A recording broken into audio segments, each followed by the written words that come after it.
பாட்டெல்லாம் பாட வந்தேன், காணாத கண்களை காண வந்தேன், பேசாத மொழியெல்லாம் பேச வந்தேன், உன் ஆசை நெஞ்சிலே ஆட வந்தேன். Sejahtera semua, welcome to Buddhist Lifestyle. Nama saya lah Buddhiswaran.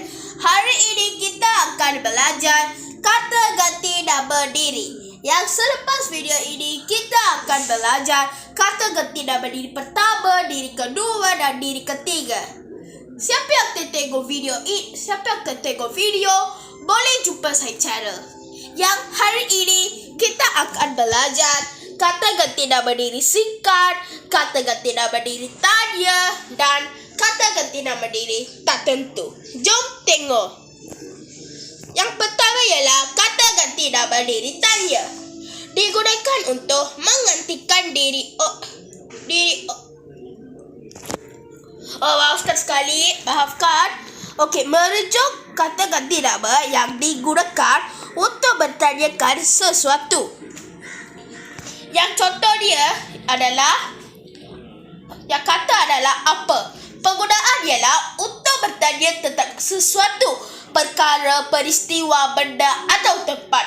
Contohnya adalah apa yang ada di dalam bilik itu. Yang kedua ialah majlis apakah yang diadakan di dewan itu. Yang ketiga ialah di dalam bawah bakul itu ada apa. Okey, yang kedua ialah kata adalah mana.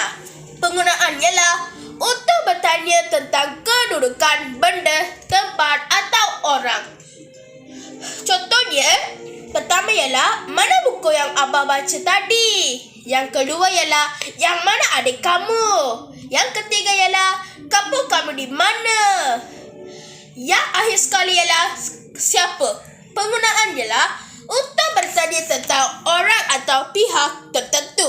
Contohnya adalah pemuda yang berbaju merah itu siapa? Yang kedua ialah siapakah yang mengganjurkan sukan itu? Yang ketiga ialah untuk siapa hadiah ini ayah? Yang kedua ialah kata ganti nama diri tertentu. Digunakan untuk menggantikan diri orang, haiwan, tumbuhan, benda atau sesuatu perkara yang tidak ditentukan. Yang pertama ialah kata apa-apa. Penggunaan ialah untuk merujuk sesuatu perkara, peristiwa, benda atau hal yang tidak tentu.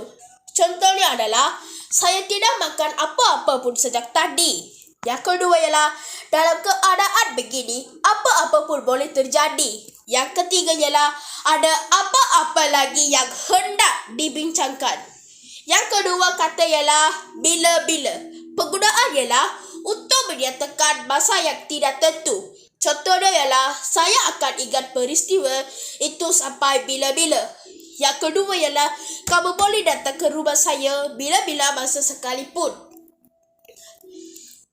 Yang ketiga ialah kata mana-mana. Penggunaan ialah untuk menyatakan benda atau tempat yang tidak tentu. Contohnya, ambillah mana-mana pakaian yang kamu minati. Yang kedua ialah kalau kamu hendak ke mana-mana pun saya tidak akan larang. Yang akhir sekali ialah kata siapa-siapa atau sesiapa. Untuk bertanya, penggunaan ialah untuk bertanya tentang orang atau pihak yang tidak ditentukan. Contohnya adalah ada sesiapa yang ingin menarik diri. Yang kedua ialah siapa-siapa yang tidak hadir semalam sila siapkan latihan matematik ini. Yang akhir sekali ialah kata ganti nama diri singkat. Merujuk kata ganti nama yang digugurkan sebahagiannya tanpa menghilangkan maknanya sebenar. Sila rujuk maklumat di bawahnya. Yang pertama ialah aku. Di sini ada dua penggunaan. Yang pertama ialah untuk menyebut diri sendiri diserangkan dengan perkataan sebelumnya. Contohnya adalah rumahku tidak jauh dari sini.